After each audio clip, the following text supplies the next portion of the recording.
Today I'm sewing up the Fast 4-Patch Quilt by Amy Smart with Diary of a Quilter. I'm going to link her tutorial below. She's fantastic. If you're a visual learner, this is a great accent to her written tutorial, and hers is fabulous. Please follow Amy Smart with Diary of a Quilter. She is absolutely amazing. This quilt is one of my very favorites to make for a new baby. It's beginner friendly. You can put this one together in a day, and it's so beautiful when it's done. Here's the reason I'm making this one today. My brother and his wife have 3 absolutely gorgeous little boys. When Gibson, the middle child, was born, I made him a quilt. When baby Wallace got here, I made him a quilt. But I haven't had a chance to make Deacon, the oldest boy, a quilt yet, so I thought, let's make one for him. Clearly, it's always about equality when it comes to siblings, am I right? The fun part about this one is I got to ask him what he wants his quilt to look like, and he told me, I want it to be Captain America with red and blue and a little bit of Iron Man.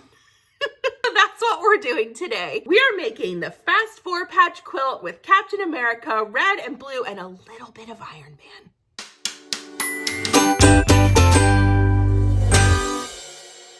For your big blocks, you need that to be your statement fabric. So since he said Captain America, we're going with straight up Captain America fabric as the big blocks in the quilt. Beyond that, you're going to have some smaller 4.5 by 4.5 inch squares that will be patchwork together to make the same size as this block, but made up of 4 squares. So you'll need some accent fabrics. In preparation for today's tutorial, I've already pre-cut several of mine. So these are going to be some of my accent fabrics. If you want exact numbers, you can check Amy's tutorial. What I did was just get a 1/4 yard of about 6 different fabrics. I will have extra squares, but I actually like that because sometimes you need to switch stuff out and a blue may not work next to another color or whatever. I like to have flexibility. So I have extra squares, but don't worry, I didn't cut everything already. I still have several fabrics I still need to cut. The other thing you're going to need is a backing fabric. Now I'm going to be honest, my favorite thing to back this quilt with is minky. I love minky. I love it, but sometimes minky doesn't love us.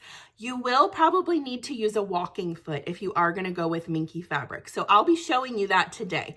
If that stresses you out, or if you don't even know what a walking foot is, it's okay to just use regular quilting cotton for your backing. There's no quilt police that are going to tell you that you can't. Step 1 is a little controversial, and you can choose whichever path you want for this one. Some people like to pre-wash their fabrics before sewing them into the quilt.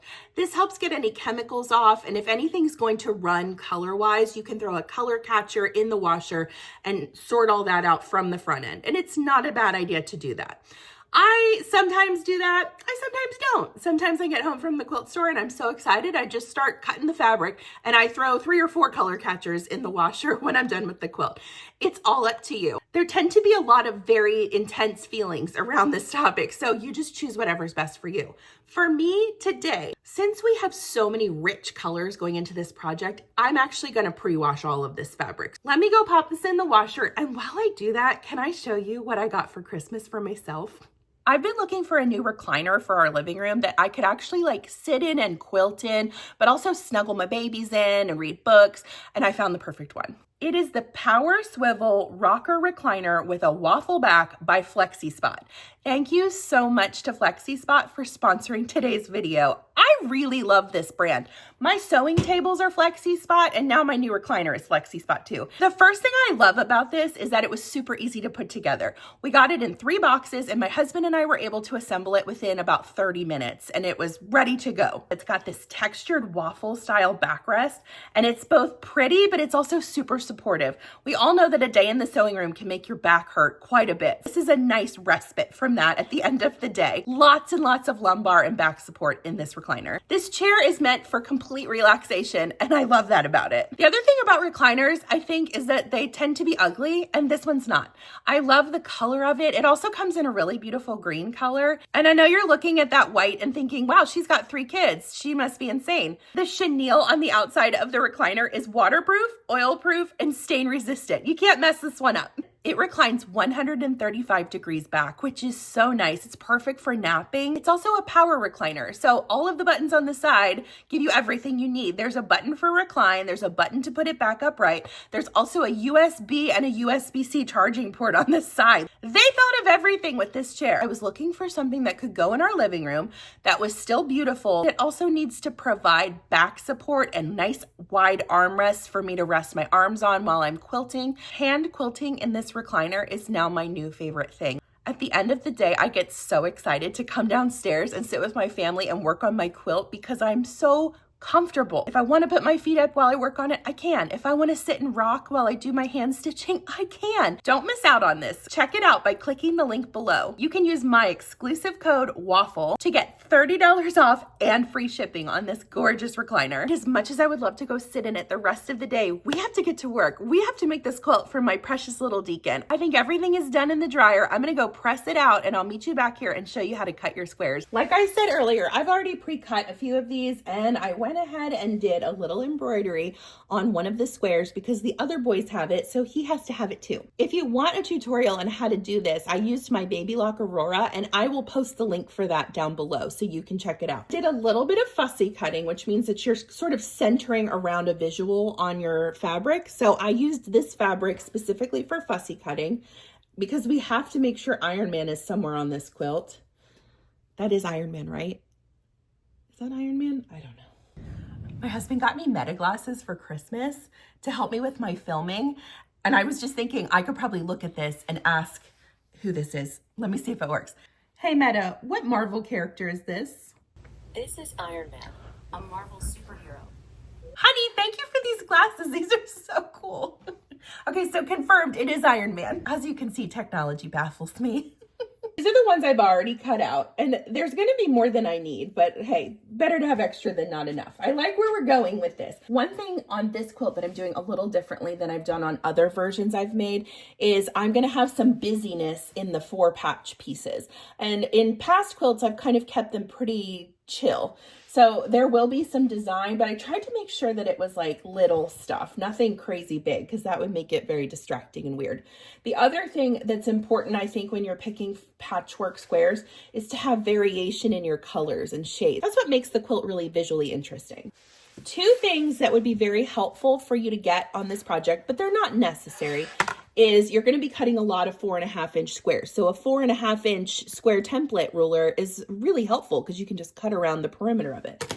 I actually don't have an 8.5-inch ruler. I probably should get one. That's what these are. I have a 9.5-inch though, so I'm going to just measure it from this 1-inch up line, and that'll give me an 8.5-inch square.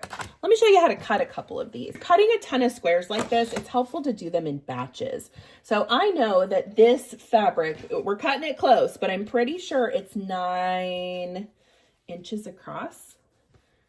Let's see.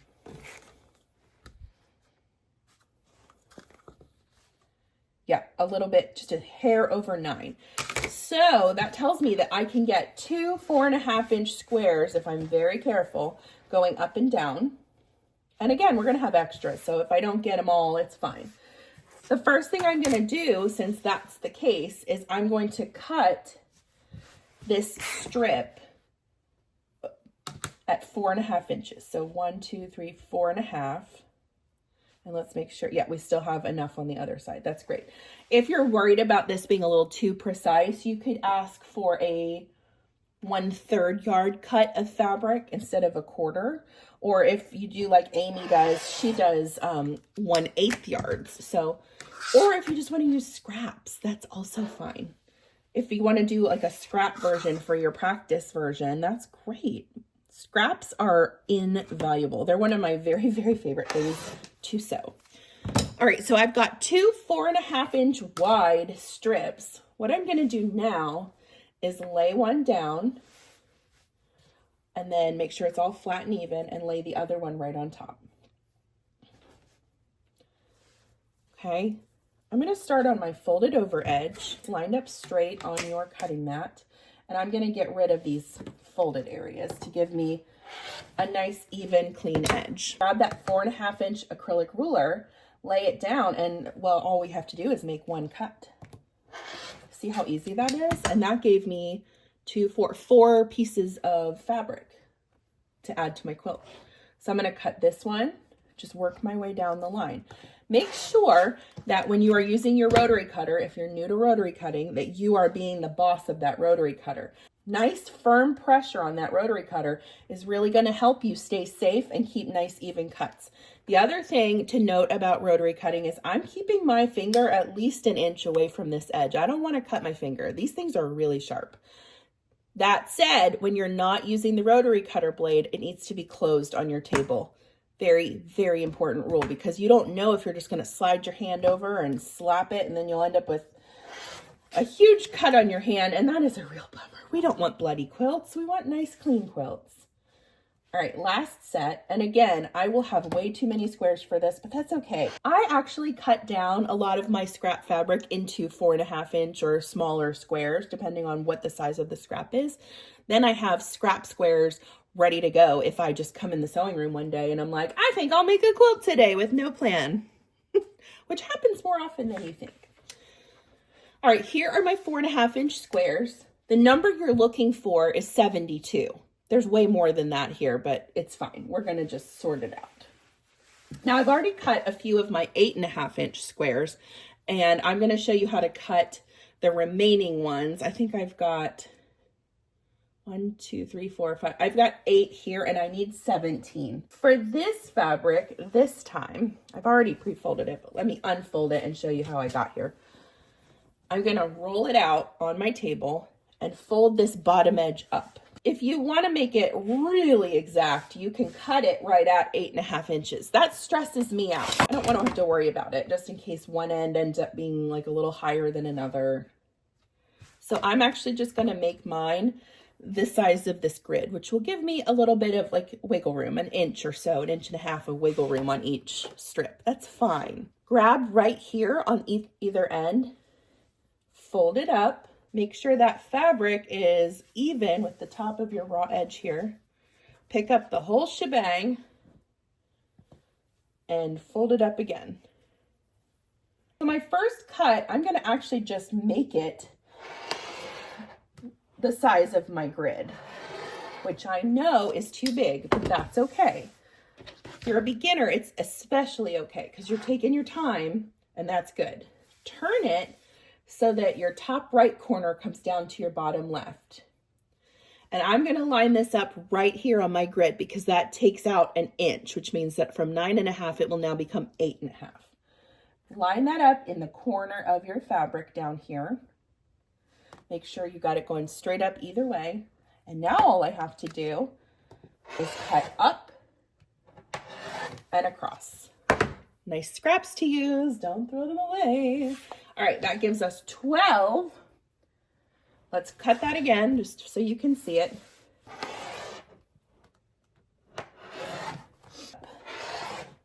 And across.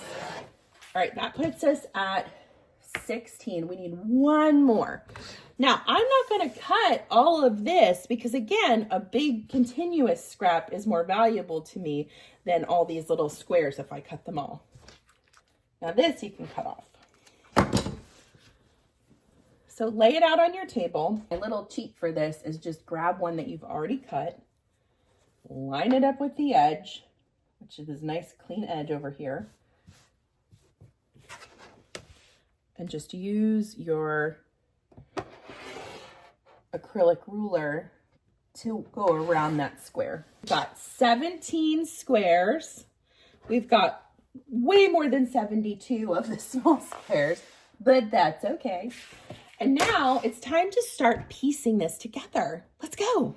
Since there are so many colors going on in this quilt, I'm going to use a light gray thread. I find that light gray tends to be the most neutral when it comes to a lot of colors. So load that in your bobbin. I'm going to be using my spool holder because I buy my gray thread by the bundle. I use it all the time. Where's the end? Heavens.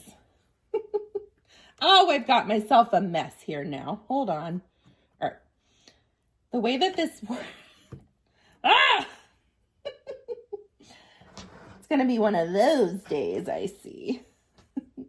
Let's find the end and we'll give it a little trim. Get this excess out of the way here.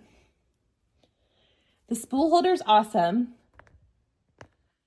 because you're just going to run this up, click it into here, put your telescope all the way up, and then put this to the side somewhere. So mine's beside my machine, and then you just thread it per the norm. Just make sure that the thread has like an easy path to get to all these little areas. So don't, put anything in front of it. The other thing I'm going to recommend before we get started is to change your needle on your machine. I think this is like a denim needle. I don't need to be sewing and it's worn out. I've used it a bunch. So I'm going to put this in my sharps container, switch to just like a universal 80-12. That would be great for this project. For the first step of this, we need to piece together our 4-patch pieces. So since I did a little embroidery on this one, I'm going to piece that one first because I'm most excited about it. Actually, since he said he wants Iron Man somewhere in the quilt, I think it would be really cool to put Iron Man maybe right next to his name. Let's put Iron Man right here so that it's like Deacon Iron Man. Perfect. All right, so here's your first 4-patch. If I have,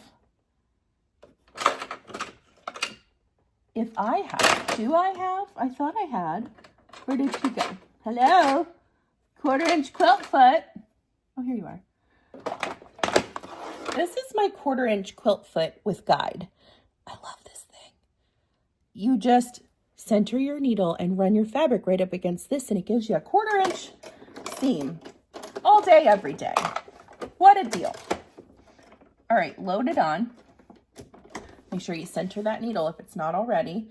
My stitch length is going to be about a 2.5 for this.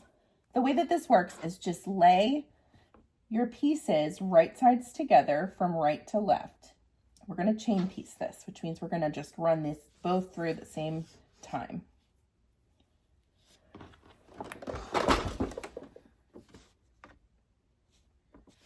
Okay, lay it under the presser foot. If you want to start with a back stitch, you certainly can. You don't have to. And just start running it through.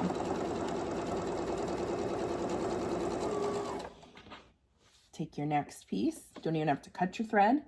Line it up there. And keep going.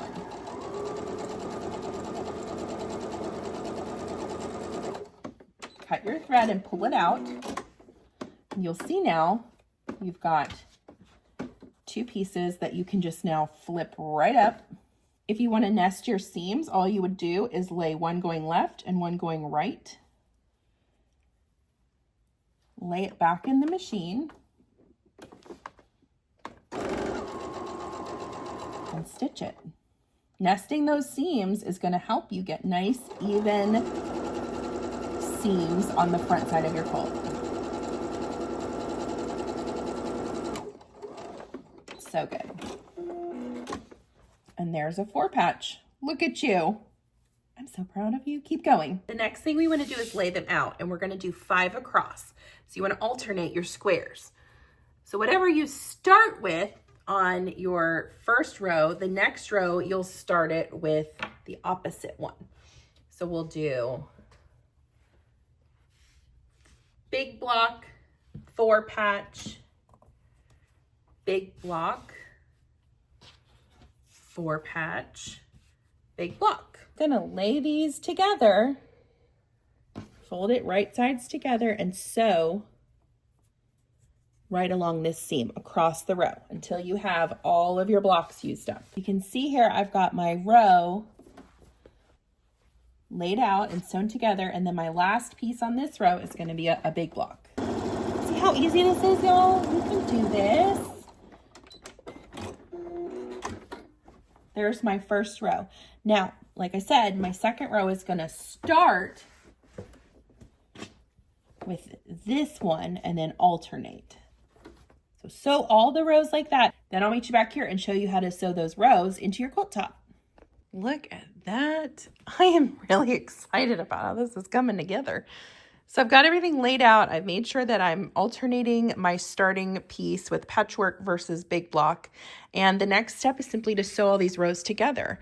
So we're going to flip this one up and sew right here. You're going to have a little more matching on this one at every square intersection. So just do your best. If the squares do not match up perfectly, don't freak out. Don't give up. Just keep going. It's going to be fine. There's time for you to learn how to get those seams matching up just right. But the time right now is for you to just relax and have fun and learn how to sew. That's what we're here for. I don't typically clip or pin my pieces together because I'm adjusting them all the time. And so that would be kind of a waste of my energy to put pins in that I'm just going to take out right after I put them in. We're just going to focus on the next seam coming up. So right now I'm working on focusing here and getting everything lined up so that those are nice and flat. Nest those seams together, one going up, one going down, right or left, or however you look at it. And then sew.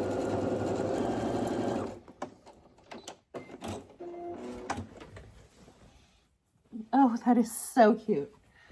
Okay, I'm gonna go to my ironing board and grab my next piece. Make sure that everything is facing the right direction. These colors. Deacon, you picked great colors, buddy. Okay, so I've got this next piece. Make sure that it's following the pattern the way you want it.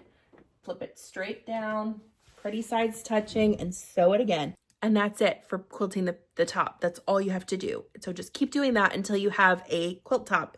And then we'll meet back here and I'll show you what to do next. You are doing a fabulous job. Please don't be hard on yourself. Please be forgiving and kind to yourself as you're learning something new.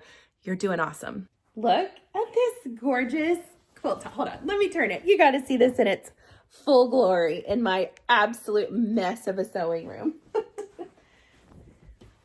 Oh, I love it so much. We need to iron out our seams one more time before we make this into a quilt sandwich. So just flatten out those long seams that you made going across the width of the quilt and work your whole way down. And then what I like to do is also flip the quilt and press it from the front side as well. That just really gets things good and crispy. Okay, am I allowed to want to have this for my room? Because it's so darn cute. I love how the 4 patches they're not super standout because all the colors are meshing, but there's so many fun things. You could even consider this an I Spy quilt if you wanted and say, you know, where's Iron Man on the quilt? Where's Thor? Where's Spider-Man? Yeah, this is great. Let's make a quilt sandwich. Okay, come on, let's go. Step 1 is we're gonna lay that minky on the cutting table. Get it good and flat.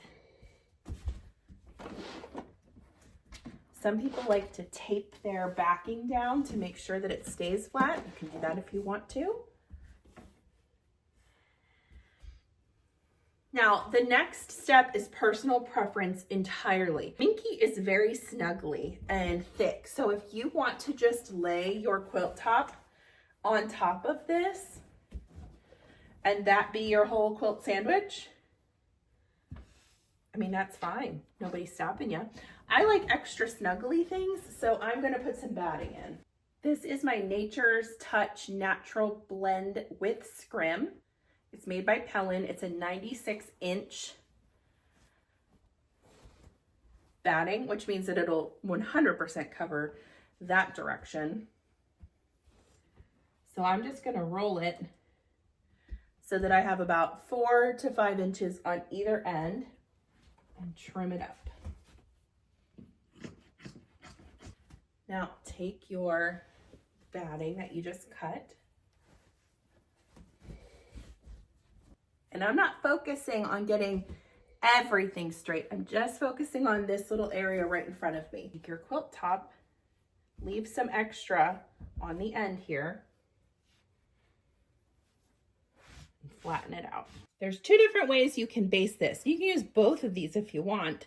The first thing you could do is use some quilt spray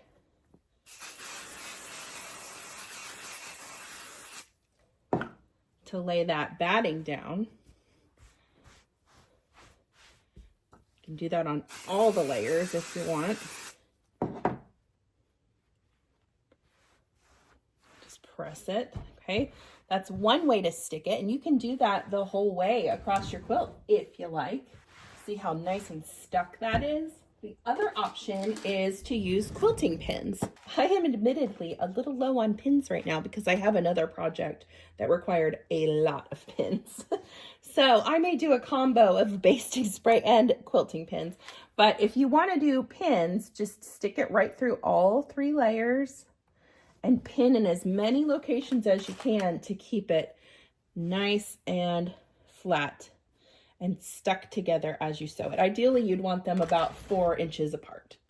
Now, because this is stuck pretty well with my basting spray, I'm just gonna go with that for this project and see how we do.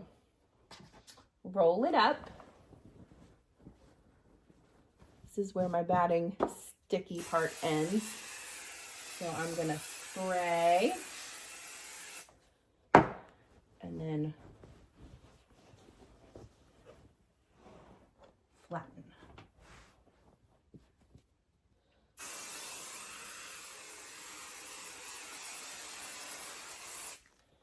Spray. And then just keep rolling it up and doing that over and over again. However you want to baste it is totally fine. Everything is stuck. Splendid. I'm going to roll this up a little bit from one side. And then I'm going to roll it a little bit up from the other side so that we've got the middle sticking out. Because that's where we want to start sewing our quilting lines.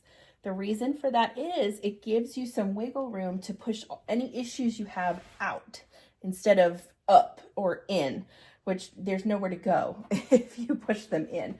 This way we can work from the middle out, and if we have any wrinkles or anything that needs to be addressed, it can be addressed. My favorite way to quilt this, and the way that I'm going to do it today, is just a simple grid. And that means we're just going to sew on either side of all of these lines going up and down, and it'll make the most beautiful square pattern on the back of the quilt. Speaking of the back of the quilt, I don't want to use gray thread for the back because this is such a pretty red. I want red thread on the back, but I want gray thread on the front.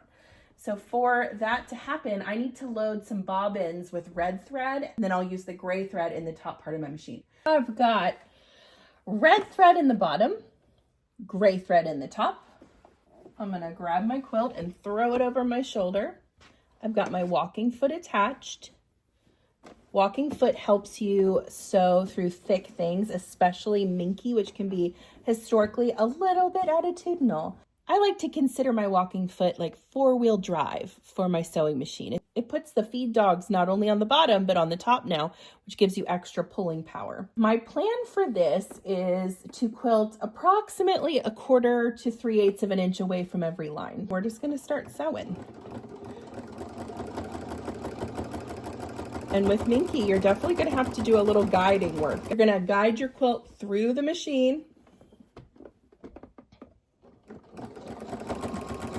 Keep your eye on whatever you're measuring it up against. I'm going to set my stitch length to a 3.5. I do this for 2 reasons. The first is a 3.5 stitches longer than a 2.5, which may not sound like much, but it means it's going to go faster through my machine, which means I don't have to quilt for as long. Also, when you up your stitch length, it tends to look a little more decorative, and that's what these stitches are meant to be. I forgot my quilting gloves. They have little dots on the insides which help you grip your fabric better. I can't believe I almost forgot them. No wonder this wasn't as easy as I thought it should be. Oh, look, now we're cooking with gas. Isn't it crazy how one thing can make such a difference? Gonna lift my presser foot. I'm not cutting my thread. Turn my work. And since I don't have a good starting point right here, I'm going to be measuring against this line. I'll just take my ruler, line it up, and stop about 1/2 inch, 3/8 of an inch away. So I'm right where that little star point is. I am going to sew a little bit onto this fabric because it helps hold everything down, which is nice. Okay. Now that I've reached my stopping point, I'm going to turn the whole quilt and start sewing. Now you're going to be doing this a little bit blindly, so just do your best. If you want to draw the line on it, you certainly can. I like to live dangerously. And now I can match it back up now that I've reached this line. If this way of quilting doesn't appeal to you, you can do wavy lines. You could do meandering wavy lines where you just kind of turn the fabric back and forth, and that really is awesome because you don't have to measure anything. It's meant to be very abstract.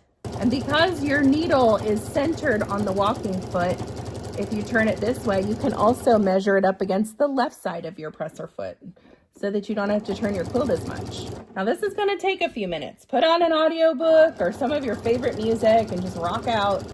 Get lost in the repetition of that stitch. It's nice to be able to not have to think for a few minutes. I'm gonna keep working my way across the width of my quilt. And then when I finish that, I'm gonna turn it 1/4 and do up and down lines so that I have crisscrosses the whole way across my quilt. This will take a while. So if you need to take a break and come back to this tomorrow, that is fine. It's okay to do that. But once we get there, I will meet you back here and I'll show you how to finish up this quilt. I'm so proud of you. Keep going. I've got the horizontal rows sewn onto the quilt top. You might be able to see them better this way. A little bit. I am now going to flip it and I'm going to sew the vertical rows. I'm going to start from the middle and go down this line and do either side of every line, and then we'll be done quilting this. Hang in there. Yay, we did it. Everything is crisscrossed. Lines are sewn. I'm really happy with how this looks. Let's unroll it for you. Oh, so pretty. Now it's my favorite time. We get to trim the quilt up and get it nice and crisp looking.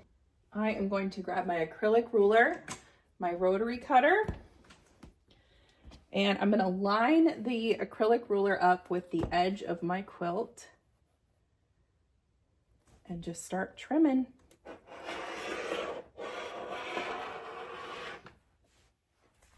When you reach this spot, just move up.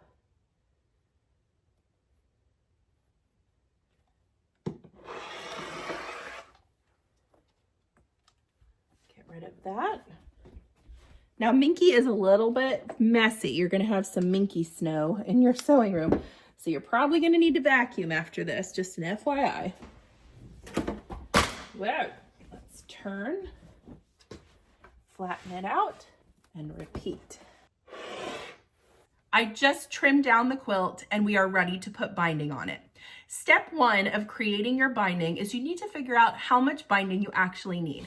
To do that, we're going to measure all 4 sides of the quilt and add those numbers together.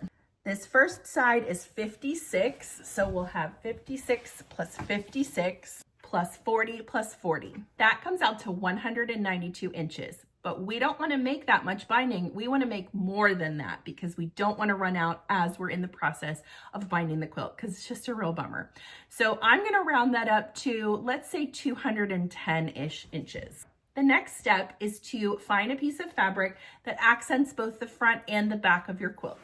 I've got this nice piece of navy blue and I think it's going to look good on both sides. Here's how you determine how much fabric you need. I want to cut strips of this fabric at 2 1/2 inches wide. The next thing you need to find out is how long is the piece that you're working with. My piece is 42 inches long. If I take 192 inches, which is the full perimeter of my quilt, and divide it by 42 inches, that gives me 4.5, which means that I would need 4 1/2 strips of binding material at 2.5 inches across. Because we want to always round up, I'm going to actually cut 5 strips at 42 inches apiece. That being said, to figure out how much width of fabric you need, you're going to multiply 5, which is the number of strips you need, by 2.5, which is the width of the strips that they're going to be cut to. That comes out to 12.5 inches. So you really don't need a whole lot of fabric for this size of a quilt. If you were making a larger quilt, you definitely would want to get more fabric, but usually a good hardy scrap of fabric can work for this. Let me show you how to cut it. The first thing I like to do when I'm cutting my binding is to square up the fabric. So I line it up with one of the lines on my cutting mat, and then I'm going to cut it so the edge is sharp and even going all the way up. So I'm sacrificing about 1/2 inch of fabric, but it's worth it if it makes everything more accurate in the long run. Now I'm going to measure 2.5 inches over. and repeat that 4 more times. I get a lot of questions about, do you need to use bias binding for quilts? Bias binding would mean that you would be cutting this on the diagonal of your fabric, like this way, which gives it just a teeny tiny bit of stretch. For a rectangular quilt, that is not necessary. Bias binding is very helpful if you're trying to finish something that's curvy. So if you were making a circle skirt, for example, bias binding would be a fabulous place to put that because you're going around a big circle. In a quilt with mitered corners, the way that I'm going to teach it, you don't have to do that. So don't feel like you have to buy bias binding for quilting. Now, let's say that you inherited a whole bunch of quilt supplies from somebody and that's in the stash and that's what you've got to work with. You could still make it work. There's nobody saying you can't. I'm just saying you don't need to. We've got 1 more to cut. And I'll tell you what, even though I know that I only need 5 strips of this, because I have just this little bit left, I'm gonna go ahead and cut the rest of the strips. I do this for 2 reasons. The first is I know that I am ultra sure now that I will have plenty of binding for my quilt. I also love having a little bit of binding on hand. You can use it for all sorts of things. If you're making a small bag, you could use it on the interior instead of finishing the seams. You can also use it if you're gonna give your quilt as a gift. You could tie it around your quilt to make it look pretty. So let's just go ahead and make it since we're already here. Time to sew it together. I want to sew my binding so that it becomes one really long strip of fabric. To do that, I'm going to take my first piece, and I still have my selvages, but in my world, that's okay. It actually helps with this step, in my opinion. I'm going to lay that one going parallel to my machine. The next piece, I'm going to lay face down so the right sides are touching, and I'm going to put it perpendicular. And I'm going to put it so that my selvage edges are sticking out from the fabric. The reason I'm doing this is because when we open it up, you're going to need a little extra fabric in that area to ensure that your binding line is all solid and there aren't any little like nicks or pieces where you missed sewing. If you want to place a pin in here to hold everything straight, go for it. Take a ruler and from corner to corner, draw a line. This will be your sewing line. Put your stitch length at a 2.5, lay this under the machine. Lower your presser foot right above that line, and then go forward, following that line. When you reach the end, back stitch again. Cut your thread, pull your pin. You'll see that now you have a nice continuous line. The next thing we'll do is trim this at about 1/4 inch away from your stitches. Then we'll go to the ironing board and press this. But first we need to sew the rest of these strips all together. The next step is to fold it up so the wrong sides are touching and press it so that you've got a nice folded over piece of fabric. And do your best to be as accurate as you can with matching up your raw edges.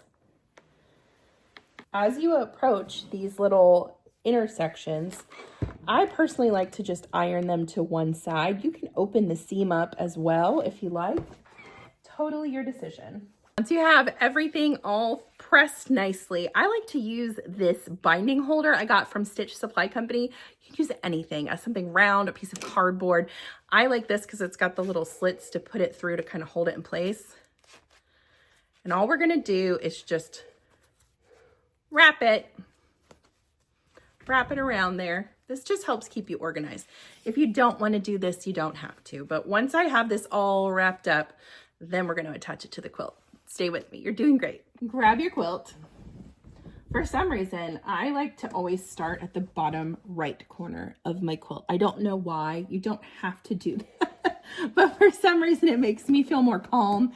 I don't know. I usually start maybe like 1 foot or 1.5 feet up from the bottom. I've got my walking foot loaded for this, but you don't have to use a walking foot for this step.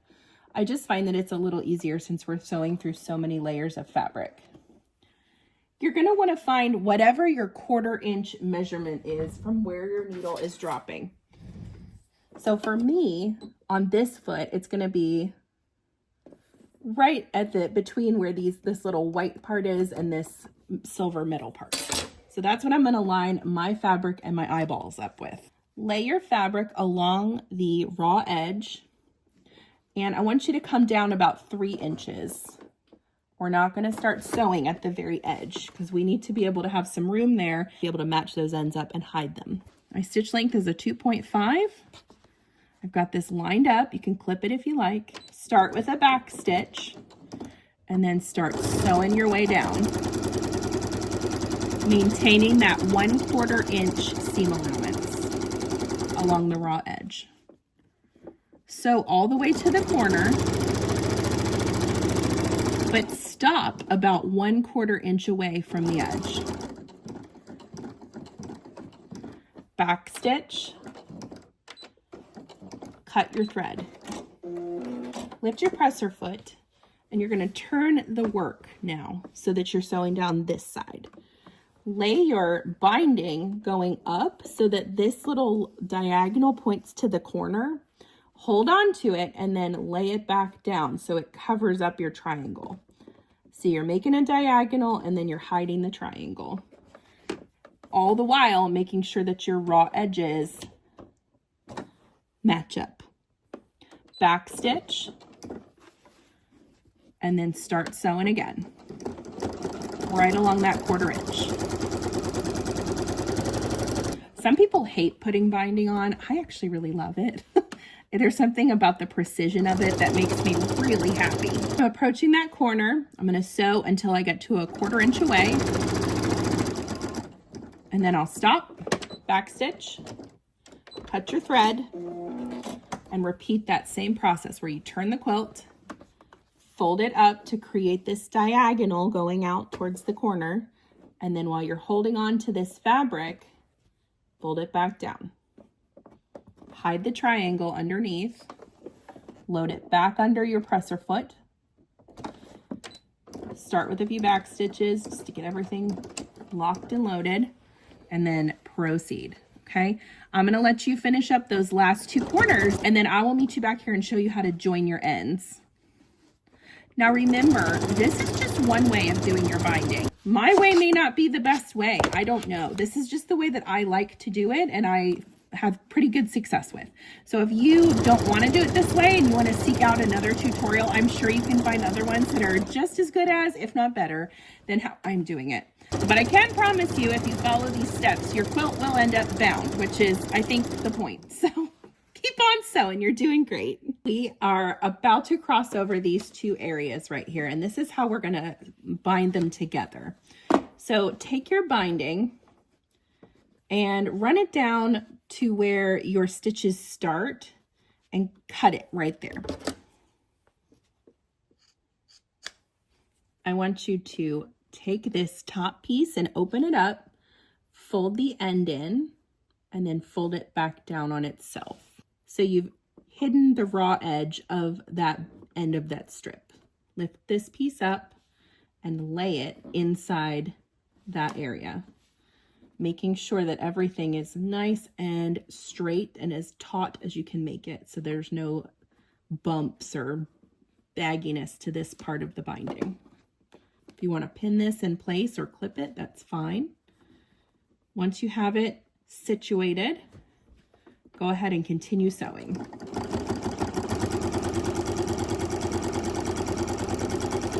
Okay, once you approach it, straighten everything out.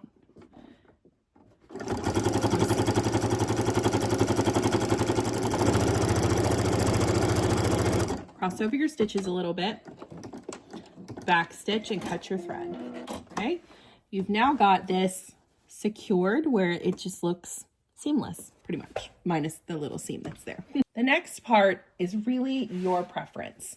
Some people like to finish their binding on their machine. Some people like to hand stitch it. I personally like to hand stitch mine.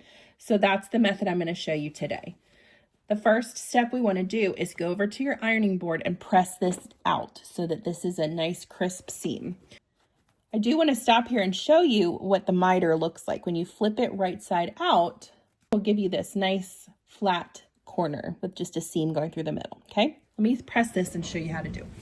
So take that binding and press it out with your fingers and then press it with your iron. And do that the whole way around your quilt. When you reach a corner, I like to stick the point of my iron out into that corner. It doesn't have to be perfectly pressed, but for now, you're at least pressing that fabric down. Work your way around and then I'll show you how to stitch it. I like to machine sew the front of my binding on, but I like to hand sew the back, and I do that for 2 reasons. The first is it gives me one last chance to get my hands on the quilt and put lots of love and well wishes into it before I send it to the person who's going to have it. The second reason I like to hand bind my quilt is I'm really bad at machine binding my quilts. So that method just is not a good one for me. It takes too much concentration, and by this point in the process, I want to be able to just relax. So the way that I do my hand binding, I'm going to fold this over onto the back and go between the 2 layers and out through the quilting cotton, the binding part. Hide your tail up in the fold there. And if you want to clip this, you certainly can. I usually just fold it down a few inches and hold it with my hand. I like to sort of bend it around my finger and go under, through the minky, through the quilting cotton, and up through just a couple of threads at the bottom of that fold.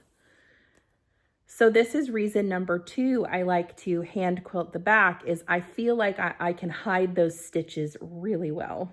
I feel like the stitches are nearly invisible when you do it this way, and I like that. I don't want there to be a lot of stitches showing on this back of this quilt. And I'm only going over maybe 1/4 of an inch every time, so this is going to take a while. Put on a movie. Put your feet up in your nice recliner. My back is like, thank you. And this is literally all you do, all the way around. When you get to those mitered corners, mock it up nice and straight and crisp, and then just sew it down.